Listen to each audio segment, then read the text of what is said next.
आज की बड़ी अपडेट्स की बात करें तो ऐसा लग रहा है कि यूरोप अब जलने लगा है, क्योंकि स्वीडन और ब्रिटेन ने भारतीयों को अपने देश से निकालने की तैयारी कर ली है।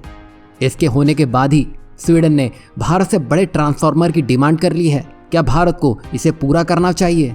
साथ ही यूक्रेन को मेडिकल गिफ्ट देते ही पोलैंड ने कह दिया कि हमें भारत के 25,000 डॉक्टर्स और नर्सेज चाहिए। ऐसी कुछ इंटरेस्टिंग अपडेट्स की शुरुआत करें तो इस समय आपको यूरोप अस्त व्यस्त दिख रहा होगा, जो इको फ्रेंडली, ग्रीन एनर्जी और कार्बन टैक्स और पता नहीं क्या क्या, इतना सब होने के बावजूद भी ये अपने देश को संभाल नहीं पा रहे हैं, जो शायद इनके लिए एक सबसे बड़ा झटका होने वाला है। दरअसल स्वीडन और ब्रिटेन से कुछ ऐसी डेवलपमेंट देखने को मिल रही है जो भारतीयों को या तो वीजा नहीं दे रहे हैं या उनको देश से निकलने के लिए कह दिया गया है। दरअसल स्वीडन, जो यूरोप में पढ़ाई और काम करने के लिए एक लोकप्रिय देश है, उसमें भारतीयों की संख्या तेजी से बढ़ रही है। बता दें कि साल 2023 में लगभग 7,480 भारतीय स्वीडन गए थे और 2024 की शुरुआत में ये संख्या और भी बढ़ गई है।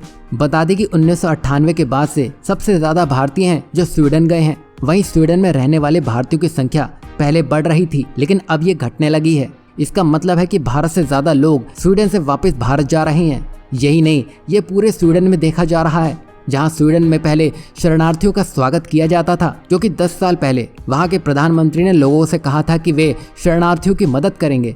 लेकिन अब हालात बदल गए हैं। अब सरकार शरणार्थियों को कम करने की कोशिश कर रही है। इसकी वजह से बहुत से लोग स्वीडन छोड़ने पर मजबूर हैं। मतलब जितने स्वीडन में आ नहीं रहे हैं, उससे ज्यादा लोग स्वीडन से निकल रहे हैं। स्वीडन में सरकार शरणार्थियों को कम करना चाहती है, इसलिए उन्होंने एक ऐसा कानून बनाया है जिसमें अवैध रूप से रह रहे लोगों को ढूंढकर देश से बाहर निकालने की तैयारी है।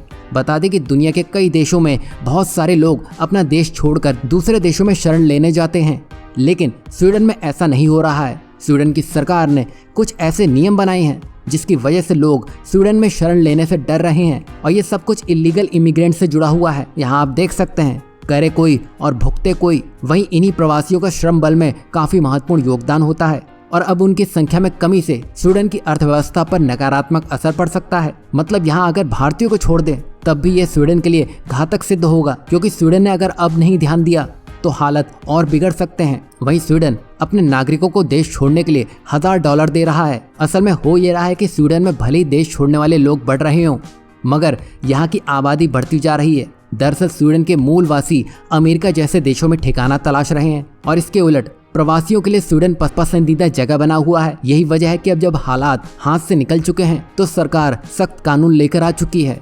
वहीं आपको क्या लगता है, स्वीडन जो कर रहा है वो उसको फलेगा भी या उसको गर्त में ले जाने का काम करेगा? तो वहीं अब ब्रिटेन की बात की जाए तो उसको देखकर तो अब ऐसा लग रहा है कि वो पूरी तरह से पागल हो चुका है, जिसका गुस्सा वो पूरी तरह भारतीयों पर निकाल रहा है। दरअसल ब्रिटेन सरकार के कड़े इमिग्रेशन रूल के कारण ब्रिटेन में भारतीय छात्रों की संख्या तेजी से घट रही है। बता दें कि जून 2024 तक पिछले वर्ष की तुलना में भारतीय छात्रों की संख्या में 23% की गिरावट देखी गई है।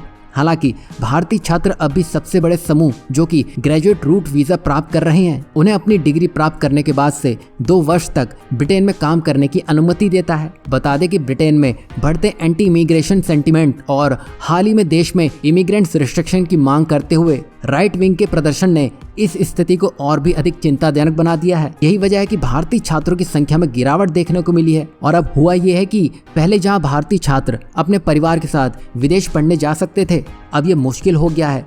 इस वजह से बहुत से छात्र विदेश जाने का प्लान अपना छोड़ चुके हैं, और अब ब्रिटेन में भी इससे समस्या होने लगी है। और ब्रिटेन की यूनिवर्सिटीज में पढ़ने वाले भारतीय छात्रों की तेजी से संख्या कम हो रही है। इससे ब्रिटेन की यूनिवर्सिटीज को फाइनेंशियल प्रॉब्लम भी हो रही है, क्योंकि वो इन भारतीय छात्रों से काफी कमाई करते थे। मतलब जैसा कनाडा का हाल हुआ था, उनकी यूनिवर्सिटीज और उनके टीचर्स को पैसे मिलने बंद हो गए थे, वैसा ही हाल ब्रिटेन का होता हुआ दिखाई दे रहा है। यहाँ आप देख सकते हैं, आप भारत का जब तक इस्तेमाल करते हैं तब तक तो सब ठीक होता है। जब आप उसे दूध में मक्खी समझकर निकाल देते हैं तब असली समस्या खड़ी होती है, और वो भी कोई छोटी मोटी नहीं बल्कि आर्थिक समस्या जो पूरे देश को निगल सकती है। वैसे ब्रिटेन के इस दोहरे रवैये पर आपका क्या कहना है, जरूर बताइएगा। वहीं जहां स्वीडन अपने इमिग्रेशन रूल कड़े करने में लगा है जिससे भारतीयों को दिक्कत हो रही है, तो अब उसको भारत में बने ट्रांसफार्मर चाहिए जिसकी मदद से वो अपने ट्रेन को ताकत देगा। दरअसल भारत की ट्रांसफार्मर एंड रेक्टिफायर्स इंडिया ने बड़ी सफलता हासिल कर ली है। बता दें कि कंपनी ने हाल ही में एक एक्सपोर्ट ऑर्डर हासिल कर लिया है जो कुल मिलाकर $17 मिलियन का है और ये एक महत्वपूर्ण उपलब्धि है जो कंपनी के अंतर्राष्ट्रीय बाजार में बढ़ती उपस्थिति को दर्शाता है। वहीं इन ट्रांसफार्मर का इस्तेमाल बिजली पहुंचाने में किया जाएगा। बता दें कि पहला ऑर्डर स्वीडन की प्रमुख कंपनी लिंक्सन ग्लोबल से मिला है जिसकी वैल्यूएशन $14 मिलियन की है और इस ऑर्डर के तहत कंपनी को 18 ट्रैक साइड ट्रांसफार्मर और 55 ट्रैक साइड ऑटो ट्रांसफार्मर की आपूर्ति करनी होगी और ये प्रोजेक्ट अक्टूबर 2025 तक पूरा भी हो जाएगा। बता दें कि रेल इंजन को बिजली की जरूरत होती है लेकिन ये बिजली बहुत ज्यादा वोल्टेज की होती है और ट्रैक साइड ट्रांसमिशन ट्रांसफार्मर इस हाई वोल्टेज की बिजली को कम वोल्टेज में बदल देते हैं जिसे रेल इंजन इस्तेमाल कर सकता है।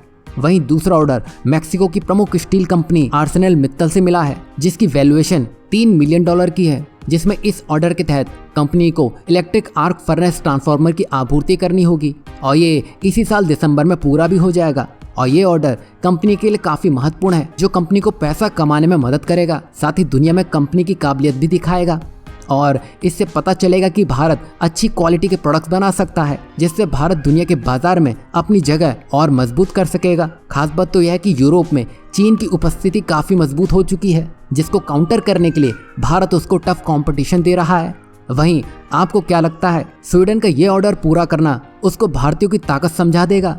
वहीं नेक्स्ट अपडेट की बात करें तो जहां प्रधानमंत्री नरेंद्र मोदी पोलैंड और यूक्रेन की यात्रा करके लौटे ही थे कि पोलैंड की तरफ से एक बड़ी डिमांड आ चुकी है। जैसा कि आप जानते ही होंगे, भारत और पोलैंड के बीच के संबंधों को मजबूत करने के लिए प्रधानमंत्री नरेंद्र मोदी की हालिया यात्रा एक महत्वपूर्ण मील का पत्थर है, जहां 4 दशकों बाद किसी भारतीय प्रधानमंत्री की ये पहली पोलैंड यात्रा थी। बता दें कि पोलैंड यूरोपीय संघ का एक महत्वपूर्ण सदस्य देश है और दोनों देशों के बीच आर्थिक और राजनीतिक संबंधों का विस्तार हो रहा है और इसी रिश्ते को और आगे बढ़ाते हुए पोलैंड ने भारत से 25,000 डॉक्टर्स, नर्सेस और हेल्थ केयर स्पेशलिस्ट की मांग कर ली है। बताते कि भारत बहुत तेजी से स्वास्थ्य सेवाओं में बेहतर बन रहा है। ये दिखाता है कि भारत कितना आगे बढ़ रहा है। साथ ही पोलैंड भारत के साथ मिलकर काम करना चाहता है, खास तौर पर IT के क्षेत्र में। ये बताता है कि दुनिया के दूसरे देश भी भारत की तकनीकी तरक्की को पहचानते हैं।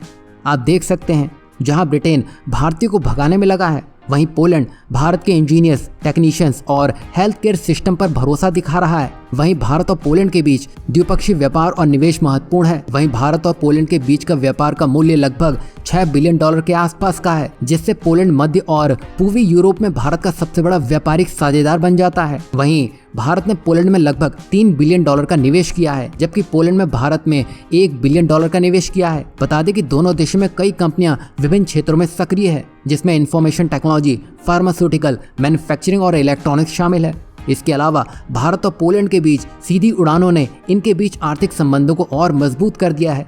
यही नहीं, पोलैंड ने 2022 में यूक्रेन से 4,000 से अधिक भारतीय छात्रों को निकालने में महत्वपूर्ण भूमिका निभाई थी, जिससे भारत और पोलैंड के बीच में मानवीय संबंधों को और मजबूत किया गया। यही वजह है कि भारत और पोलैंड के बीच संबंधों का भविष्य उज्जवल दिख रहा है। दोनों देशों के बीच बढ़ता व्यापार, निवेश और सांस्कृतिक आदान प्रदान उनके बीच मजबूत संबंधों को और मजबूत करेगा, जो कि भारत के लिए बड़ी उपलब्धि होगी। वैसे पोलैंड की इस डिमांड को लेकर आपका क्या कहना है, जरूर बताइएगा।